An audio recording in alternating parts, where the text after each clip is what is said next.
क्या लाई है, इसमें 4 पार्ट में डिवाइडेड होता है, इंस्पेक्शन और पैक्टेशन, परकशन और सर्टिफिकेशन। ठीक है, ये बताओ और चीज़ें नहीं बता रहे क्योंकि सारे बच्चों को जैसे पंखा नहीं चलेगा। हाँ चलेगा।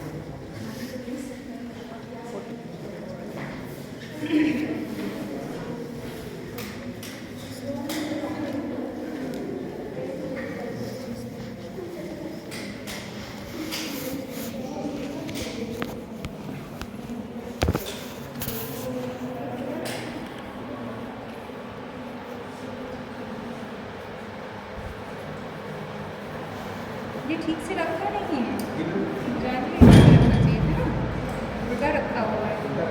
हाँ चलिए जाने के ऐसे ही बता देते हैं, मोटा मोटा उल्टा ही बता देंगे। कैसे देखते हैं हमेशा अलर बॉर्डर लेफ्ट हैंड से, पता है यहाँ हमने फंडल हाइट देखी, तो सपोज इसी स्टर्नम है तो ये हमें लिया है, ये फुल टर्म है ना 36 वीक्स फंडल हाइट है, क्योंकि यहाँ पर मिल रहा है। ठीक है, अभी फटाफट करते भी रहना सब लोग। ये फंडल हाइट हमने देखी। नेक्स्ट हमें क्या देखना है, इसका लाई तो लॉन्गिट्यूडिनली है बट ऑब्वियस नजर आ रहा है। नेक्स्ट हम फंडल ग्रिप में दोनों हाथों से हम ऐसे चेक करते हैं। ठीक है राइट, उसकी फंडल ग्रिप ऊपर के पार्ट में क्या हमें फील हो रहा है, ऊपर के पार्ट में अगर हेड नीचे है तो क्या फील होता है, soft broad non biological part is felt which is suggestive of breech. तो ये फंडल ग्रिप। ठीक है, this is part examination. Then lateral grip में हम लोग दोनों हाथों से फिगर पार्ट को एक तरफ स्टेबलाइज करके दूसरी तरफ कैलकुलेट करते हैं, फिर इधर स्टेबलाइज करके फिर कैलकुलेट करेंगे। दिख रहा है सबको, 200 बच्चे देख रहे हैं ना, तो इधर कैलकुलेट करेंगे। तो एक साइड पे स्मूथ कर्व्ड पार्ट हमें फील होता है, और तो इसमें नहीं फील हो रहा है, लेकिन एक तरफ स्मूथ कर्व्ड पार्ट है। तो सपोज बेबी ऐसे है तो स्मूथ कर्व्ड पार्ट क्या फील होगा, बैक, क्या फील होगा, बैक साइड। ठीक है, that is smooth curved part is suggestive of what full सब बोलते रहो, स्पाइनल डेवलपमेंट। ठीक है, समझ आए। और नॉब लाइक स्ट्रक्चर्स एक तरफ फील होते हैं छोटे छोटे, वो क्या होते हैं, लिप्स। ठीक, समझ आए। Next is what, third and fourth category से समझेंगे। ये हेड में फील होता है,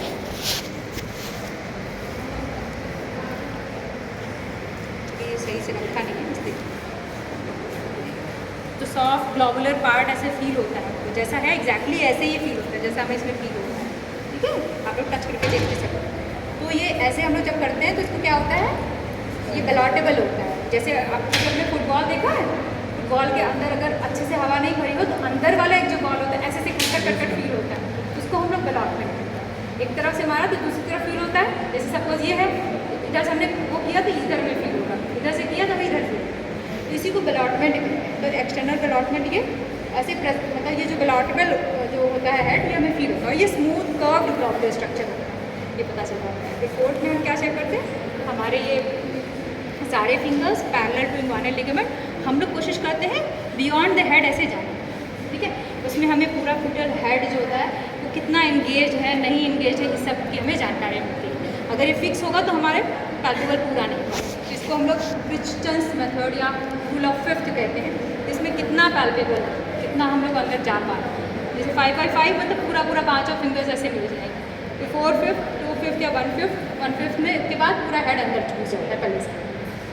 ठीक है, ये पार्ट। और फीटल हार्ट रेट भी आपको सुनना होता है कहाँ, जैसे सपोज ये अम्बलाइकस है तो स्पाइनो अम्बलाइकल लाइन पे हमें फीटल हार्ट रेट जनरली मिल जाती है अगर नॉर्मल पोजीशन। पहले सबसे पहले पता होना चाहिए कि पोजीशन क्या होता है। पोजीशन क्या होता है, यही बातें पढ़े रहते तो सब इजी हो जाता है बच्चों।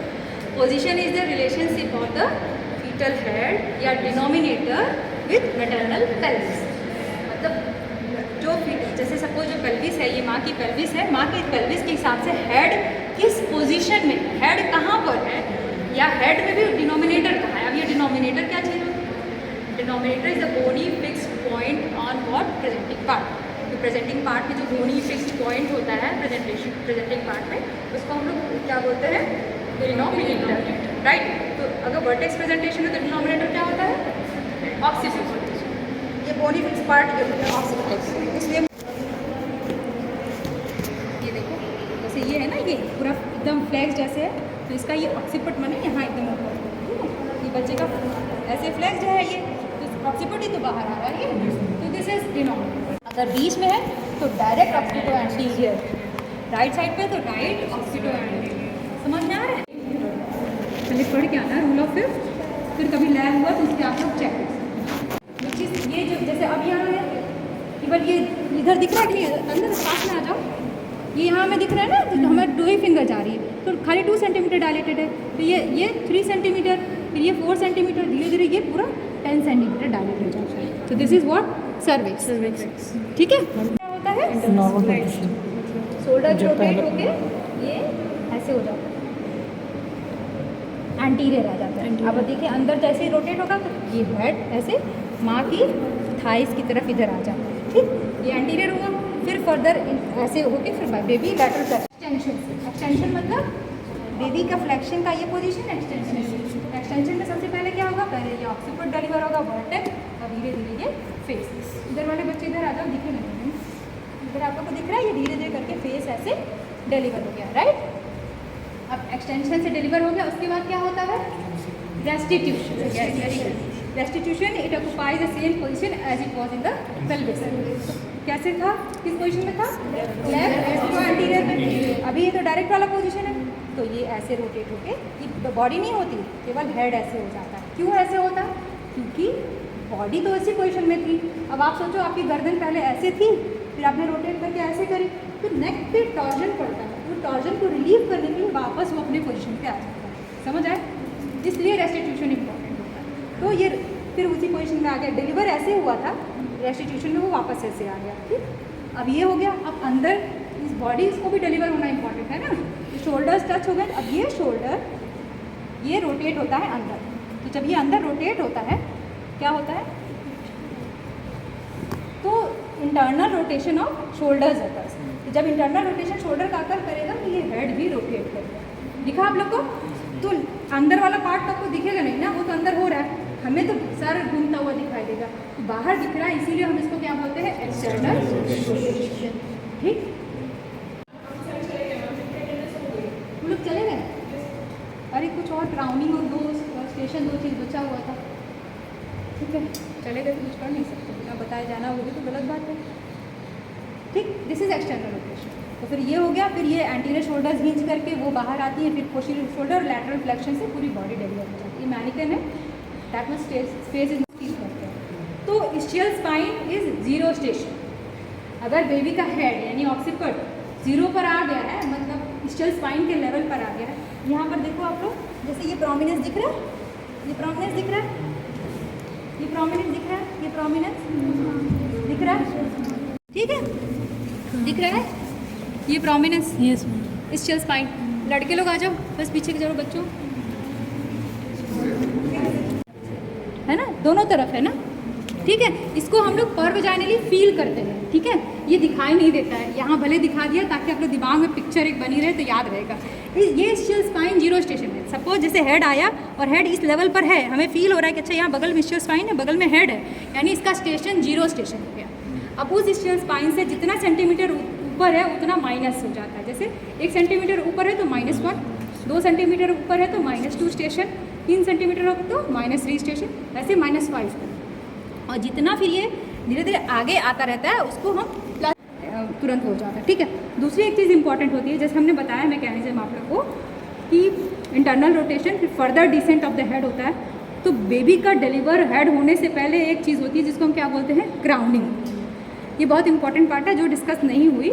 क्राउनिंग क्या होती है, हाँ, क्राउनिंग इज़ व्हाट कि जैसे बेबी का head is stretching the vulval outlet, ये दिख रहा है ना, स्ट्रेच कर रहा है, दिख रहा है सबको, it is stretching the vulval outlet.